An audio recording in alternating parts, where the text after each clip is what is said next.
Welcome back to the FutureWerx Podcast. I am your host, Scott McJunkin, and today we're diving into the cutting edge of intelligence and wargaming with Kevin Williamson.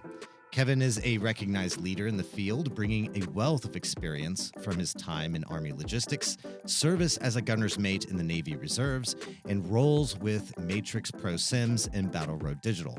He's also the executive director of Near Peer Simulations, a nonprofit broadening access to wargaming, and a pioneer in integrating advanced technologies like generative AI into professional military education. In this episode, Kevin will share his insights on the Ender program and the use of offensive wargaming for human intelligence. Kevin, thank you so much for joining me today. Thank you for having me. So this concept of human intelligence in wargaming is relatively unknown from what you've told me before. Can you explain it a little bit better? What is it? Yeah, so wargaming, so I should start with my perspective, I guess. So wargaming to me is a tool. I came into it late in terms of the industry. I didn't grow up with it. It wasn't something I learned from reading a book. I just kind of used my mind and then had great mentors that taught me how to use it. So for me, it's always been a tool in my toolbox. Typically, it's been used for professional military education and analysis. Most of the analysis ranges from mission engineering, systems engineering, so on and so forth. And then for professional military education, it's used anywhere from, teaching platoon level tactics all the way up to war colleges looking at global interconnected type of situations. For me, I really wanted to come up with a third application of wargaming. I wanted to come up with a way to do something akin to the great legendary females in World War II that used to do the naval wargaming. I wanted to do something that could actually impact the mission, do something towards defense that wasn't just education or analysis. And so I thought about how could you use wargaming in other ways, and I came up with a way to use wargaming to essentially use it for human intelligence and passive collections and people that are just willing to give you information. So human intelligence and wargaming. So traditionally, let's compare what wargaming traditionally is thought of to be and what are the variables that you're interjecting with human intelligence that are different. Yeah, so I guess I'll just explain the program because that'll be easiest to answer the question. So I came up with a concept for offensive wargaming on human intelligence. This was inspired by an article that I read from US&I Proceedings. I was working at Marine Corps University at the time, and the article was talking about China's what they call blue team. And their blue team do nothing but study our doctrine, study how we fight, study how we think. They wear Western uniforms during these war games, and the scenario that was described from researching, Chinese academic journals, as long as the translations are correct, US&I was basically presenting a scenario that I had already run at Marine Corps University, and I won't go into any more specifics than that, but it basically motivated me to research, okay, who is this blue team? Because I have a romanticized idea, I guess, of wargaming, but for me, I look at the blue team as, I guess, my arch enemy. I'm a wargamer, they're a wargamer. They're trying to do stuff to essentially kill Americans, and I'm trying to do stuff to essentially kill the Chinese. I mean, that's what it equates to. So, there's a fantastic digital commercial game out there called War Thunder, and you may have heard of it. What happens with War Thunder is, it's all developed at the unclassified level, obviously, but they'll release things like the F-117 into the game, and obviously the stealth model will be wrong. Well, that community is so passionate about that game that there is a term called the War Thunder effect because the forums or the message boards for that particular game have leaked repeatedly classified technical manuals on how these aircraft and other systems work. So I looked at that, and then I looked at people like Jack Texera, who leaked, the Ukrainian stuff on Discord to his friends. And I've always been interested in the human factor or the psychological factor of people. And my theory at the time was he just wanted to appear smart or in the know because he's a young kid. I interface with younger people all the time that are super smart, super nerdy, could probably steal my job in a heartbeat, but they also grew up in an age where cybersecurity and, not having a Facebook profile or limiting what you put on your social media was important. That's not really their thing anymore. You've got, young kids growing up posting their locations on all these social media apps. So it's different. Not to mention the photos that you post on there Yeah. also has metadata Yeah. as well.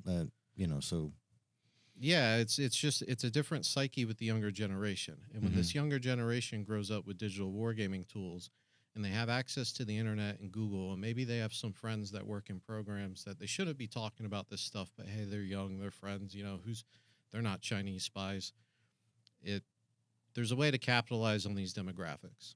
And so I came up with the Ender program, and people might laugh at the name Ender, but I'd explain why I came up with that, which is, it's been on the Marine Corps' reading list for a while, Ender's Game, mainly for maneuver warfare. When people talk about Ender's Game, they focus on, these kids in this fictional sci-fi war playing a game, and then it turns out they're actually commanding units. I don't subscribe to the theory that a 12-year-old is going to come up with a classified battle plan. What I focus on is the deception of that. At its core, that book is about running a war game and deceiving the people participating in it. And they're collecting things. In that case, in the book, it was collecting inputs for forces on the field. What I think we could do as a use case example is I've run a strategic crisis sim at a university before. These were master's students. They were about to graduate.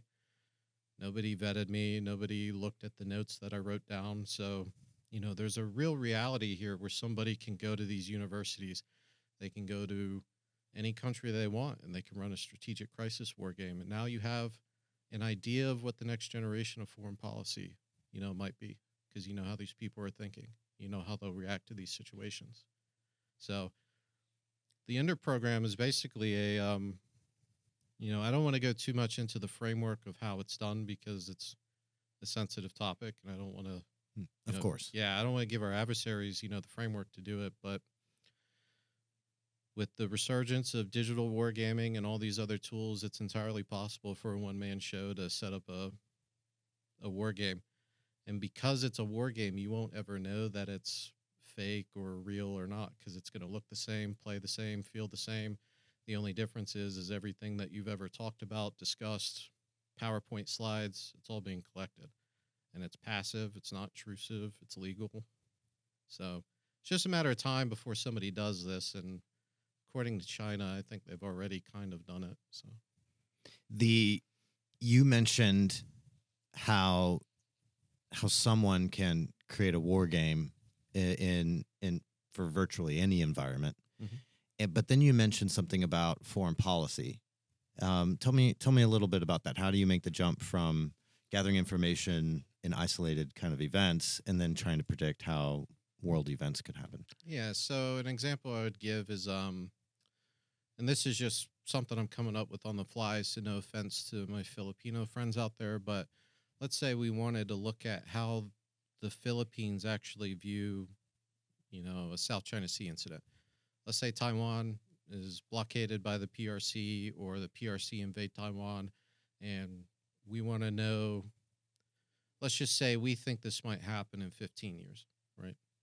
And we want to know how they might react to it. Well, I can go run a strategic crisis sim. I can ask for Filipinos, or people with Filipino descent, or people who understand that culture, or have, maybe they used to be in foreign policy as a staffer, just people who have knowledge about how these things run and it's not unclassified.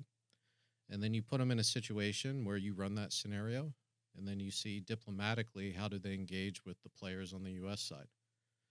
And you set guardrails, you constrain some things so that they have to play realistically. But a good facilitator can easily, just pick a topic. What do you want to know? And there's a format, there's a type of war game out there to do it. The only difference is whether you're doing it in person, whether you're doing it over an open source platform like Discord, which is just basically a giant chat room with voice channels, and you can upload files. You do it over a Google Meet, record the Google Meet. There's tons of ways that you can do this. And I presented this a little bit at the Trade.G2 conference, and I was happy with the result. I asked the audience how many people have investigated the background of who's running their war game, and there was a healthy amount. But what bothers me is, like, these conferences are all people who do know better and should know better. There's a ton of people who might be, let's say, I'm ex-Army, for example. I was logistics, so maybe I have an idea of how the supply chain works. I could go participate in a war game, play a logistics role, and then, they could kind of infer off that. So the effort that you are putting into this and integrating human intelligence into the wargaming, it's helping you understand the adversary's thought process. Yeah. In a way that we can't understand either culturally or just the processes are different. We gather deeper insight into how they're going to act. Yeah. But on the other hand, you're also combining that with the security vulnerabilities that people can do the same thing to us as well. So let's kind of break that down. What lessons have or can we learn about our vulnerability with cybersecurity, and then also what can we do to protect ourselves but also gain more intelligence outside? Yeah, so for me, it is a double-edged sword, but for me, it's an inevitability. It's not something that I think we can protect against. I think it's very similar to how you teach your children about don't talk to strangers, right? If you don't know who that person is online, then you don't really know that person. If I have not met somebody face-to-face, then I don't really know that person, and I should always safeguard my information as such. And I know that people might not want to hear this because, like, I'm involved with Fight Club International, Fight Club USA. I run my own virtual war games, and I'm always looking out for red flags. Like, we've seen Russians and Chinese try to get copies of software that we're giving out, and I don't necessarily think there's something that you can do to prevent it. I think it's just spreading awareness and being like, okay, unless I know these people, then to me, it's a staged war game. And that's not to say that we shouldn't be doing this. The other side of the coin for this is, I wrote a big document on this. It includes ethics and moral guidelines for anybody freaking out right now. I've consulted a lawyer. This is all legal. But on the flip side of this, if we embrace this and we actually do this concept, you won't. Now that I've come out, you'll obviously be looking at me differently, but you won't know any other war gamers that I might bring into this. And they might, all across country, international. But once you do that, you saturate the space. And once you saturate the space, then the adversary doesn't know what's real and what's not real. And that to me is the greatest defense. We just have to saturate the space, whether that's with fake after-action reviews of war games that never happen, whether that's setting up specific scenarios, releasing them open source so that people learn bad outcomes, which is a little bit harder to do. I'm not willing to say that that's actually doable, but it's one aspect. But yeah, once you saturate the space, all data is not good data, so they'll have to pick and choose which war games they pay attention to. Right now, it's very visible when war games are happening because it's super hyped up. There's lots of engagement. And if I wanted to go look at a war game happening to collect information, I would just look at professional organizations hosting them. And everybody wants people to come to their war game. So, what lessons do you think the community should learn right now to prevent, intelligence leaks? And right now, I'd say the first thing you should do if you're running war games in open source communities is you should set guardrails. You should have people in certain critical positions inside of your war game with pre-selected courses of actions or pre-selected plans that aren't going to actually give any information up. You should have discussions ahead of time with all of your participants about recording conversations, what kinds of things are put into text channels. Preferably, if you're doing it over the internet, you would want to be in a voice channel and make sure nobody's recording. But I realize as I'm saying this, I'm kind of like telling people how to combat my concept. So I kind of don't want to talk. Well, we can get away. We can move on from that topic. The wargaming. You're kind of mentioning wargaming as like the communities and stuff, and it seems like a hobby. It's almost nostalgic. how should people view wargaming, and now coupled with this idea of human intelligence and information gathering? Where does the future go from here? Like with the integration of, digital wargaming, AI, all that stuff. What is going to be the future of this? Now, what people call it a hobby, but it's actually a strategic tool.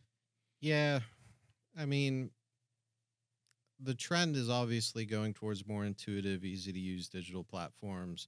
People are going to want commercial versions to fall back on so they have a healthy amount of sales. So in that regard, people are going to get, I think as time goes on, there's going to be an increase in the efficiency that you can as a solo person set up a war game, and get these data extractions. Generative AI is an interesting one because a lot of people are looking at it for imagery or writing a report or whatever. I know of an organization, for example, that has a large language model that will create a strategic level matrix game for you in like under 10 minutes. And it asks you everything from how many turns you want to the themes, motifs you want reinforced to the factions. So, for me, and I'm not even that skilled, I would say, compared to some of these other people that have been doing it for a while, I have the ability right now, if I wanted to probably set up something that looks like 10 people are running it, but it's not. And so when you think about, when people start achieving these autonomous agents, these machine learning programs, like there's a company in China called Huashu Defense, and they released a cracked version of a professional software in the US that they have. They renamed it to Mosey, and they made it open source for AI machine learning, where they just said, hey, download this, play against it, and collect the data.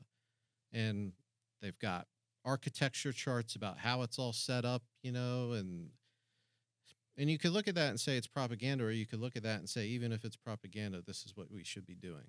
And that's what we're heading towards anyways. So once we achieve what people are calling the singularity between all these technologies, like, it's just going to be crazy. And I don't even really know what that looks like. I just know that it's not going to be good for our adversaries. But we have to be aware. Yeah. We have to be aware that this is going on, and that there are ways that we can leverage it and also protect against it. Mm-hmm.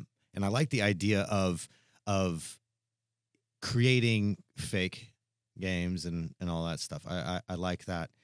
But whenever it comes to AI, I think that what we're going to see, and tell me if I'm wrong, is that people can actually create different profiles of different countries. Yeah. Right? Yeah. So the company I'm at now, Battle Road Digital, we're actually working on that. Classic example is everybody has these combined CJTF, scenarios where we've got allies and partners helping us, but they're not fighting like allies and partners would fight. They're not fighting according to their doctrine. So even in our simulation, we're going through and trying to add different behavior logic to each of these nations so that they fight how they should fight. And to your point, when this starts getting, like I mentioned, autonomous agents and developing profiles, the Ender program specifically with the human wargaming concept. So we already have people who are going to look at what a J-20 from China does, for its specifications. But what we don't have is what that air wing or that squadron commander thinks. What are his decision points? Mm-hmm. What is the purpose he wants to employ that aircraft? How does he think? And once, like you said, once we're able to get these autonomous agents that can play against each other and we can provide these inputs, that's kind of what my concept is trying to do. Is I'm trying to get this stuff before we get there. That way, when we do get there, I can just be like, hey, this is what I have. Maybe it's useful, maybe it's not, but it's a head start. So it sounds like it is useful, right? The ability to think beyond what is happening right now and see where it's going. I can logically, in my mind, understand the steps that it'll take to get there. And ultimately, 5, 10, 15 years from now, wargaming, in my mind, is going to be completely different than what we see today. Mm-hmm. And that the simulations will have enough of this human intelligence, enough of the diplomatic, economic, social, cultural type of information that it will be able to run thousands of these war games and produce these type of thing. But the way that you get the information is from extracting it from passive means. That you use the word passive. Yeah, and so I say passive because I'm just a U.S. citizen, right? I have to stay between the left and right lanes of the law here. But there's if you were to be willing to do it intrusively, there's all sorts of things you can do. So an example is, what I've talked about is really at the operational and strategic level of wargaming, But if you think of things like Bohemia Interactive's VBS4, which is more of like a skills trainer and a first-person view, let's say you attach that to a full-body motion sensor suit, right? Interesting, yeah. And in 10, 15 years, VR gaming or AR gaming is just so popular that now you can create a commercial software that, all these games collect player inputs. Whether you're playing an MMORPG or you're playing Diablo or whatever, they're collecting your inputs because you have to send the data from the client to the server to know what to do, right? There's a future here when VR gaming and AR gaming is commercialized and it's affordable that you can have Chinese people who are currently in the Chinese military playing these games. And now you have how quickly do they react? What do they react to? What's their TTPs at the squad level? What do they do when they first hit contact? You can actually start collecting all these inputs. So like when you talk about the future, this is something that I'm keeping secretive for obvious reasons, but at the end of the day, this is going to happen whether people like it or not. So I have always thought, and you can answer or not, depending on it, but I have always thought, and some people have called me a little crazy, like they don't know what I'm talking about. But one of the most popular games in the world is Call of Duty. Everybody's playing it all the time, right? It is definitely fantastical, right? And unrealistic in many different ways. But I've seen a growing body of articles come out, kind of reaffirming what I've kind of believed is that this is being run all the time, everywhere. People are fighting, and it's not so much the firepower; it's the thinking ability. Yeah. In every possible way, someone can move and think and react to a threat is happening all the time. Yeah. And I can only imagine the database that they have, and that there are insights that you can extract just from a simple game as Call of Duty. Yeah. So that's probably where, like, I guess when I got into wargaming, I was like, oh, I've always had this mentality, right? Which is, I'm kind of showing my age here a bit, plus my nerdiness. I played like SOCOM, which is like the U.S. Navy SEALs propaganda PS2 game. I played that competitively kind of when I was a kid. And people would be like, oh, well, what does that teach? And it's like, well, it teaches communication. It teaches memorizing the maps. It teaches memorizing angles. It teaches you have a role on a job to do, and you have to rely on everybody else to watch their angles. So it's not necessarily that games like this are realistic in the gunplay or the frag grenades, but it's exactly your point, right? It's teaching people rapid critical decision making. It's teaching them teamwork and communication. And a lesser known fact, which is now starting to come to light, which is commercial software, like, again, Bohemia Interactive's Arma series, which is a commercial version of their VBS series, which is their pro version. There are what's called military simulation communities, and they're spanning anywhere from 10-man ODA teams that have real Green Beret veterans on them who do it for either therapy or they enjoy the game, or all the way up to, like, there's people that emulate Muse in the Marine Corps, and it's like a 125-man operation. And so what this ends up teaching is, like, it teaches leadership, and because the game is so realistic, like, people take it a little too far. It's not something I enjoy, but I've seen it. Like, they run them through basic training where they teach them how to read maps. They teach them how to look at compasses. This is going to kind of sound off the wall, but it's a anecdotal thing for me, which is when Thomas Crook shot at, Trump, my dad didn't want to believe it because he was like, well, how does a 20-year-old, know how to do all this stuff? And it's like, well, the internet. You can Google and research anything. So what we actually have here is we have a bunch of gamers who have rapid critical decision-making skills. They might have war game design skills, and they also have basic level, I'd say, soldiering skills when it comes to reading a map. So, like, this is a huge demographic that could be tapped into, and you don't know who those people know. You don't know if they're a veteran or not. You don't know what kind of program they had access to. So it's just, yeah, I know it sounds like I'm a bad person when I talk about this, but I'm just looking at it from, like, this is a tool in the toolbox.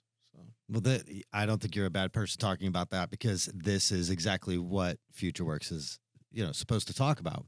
How, looking at what's happening today and trying to envision how, what technologies and research and just things that are currently happening, and how can that impact the battle space of the future, right? And this is a topic that I believe that a lot of people need to hear about and need to talk about, and it needs to be part of a overall discussion whenever it comes to wargaming and strategy, and now also human intelligence and collection. So before we go, I want to go ahead and let people know about your nonprofit. So go ahead and give a little plug for that. Yeah, so it's called Near Peer Simulations. I won't go into a huge TED talk about it, but essentially, I put myself in other people's shoes. I didn't have a degree. I don't have thousands of dollars to go spend on a certificate. Again, I didn't even know it was a job until I got hired and was like, oh, I've been doing this all my life. So I try to give that back to the younger generation. So anybody can apply. I run a free course. I try to do it twice a year, but it's just me running it, so it might be once. So there is no restrictions. You could apply at whatever age, but I do give preference to the younger generation just because they typically don't have as established bank accounts as you guys do. So that's what we do. And then we also do things like the Ender program. We also have a Pathfinder program, which is more geared towards helping mentor those young people. So we have multiple things that we do, but we really try to focus on not just the education, but the innovation part, which is, kind of like today, what are the ways that we can use wargaming that aren't thought about? And are there any interesting things that we can do for, the country? And I do just want to reiterate that point that everything I talk about today is purely from patriotism. Like I don't know if it's politically correct or not, but I'm okay to die on this hill. I'm anti-China. So if you're anti-China too, you want to work with me, come talk to me. So that is totally fine being anti-China. Okay. The threats that are facing the United States have to be thought about in multidimensional ways, and we have to always consider what's going to be leveraged against us, what are going to be opportunities for expanding our interest, and we're pro-America all the way around. Yeah. Kevin, I want to say thank you so much for joining me here today. It's been a really good talk. Yes, sir. Thank you for having me.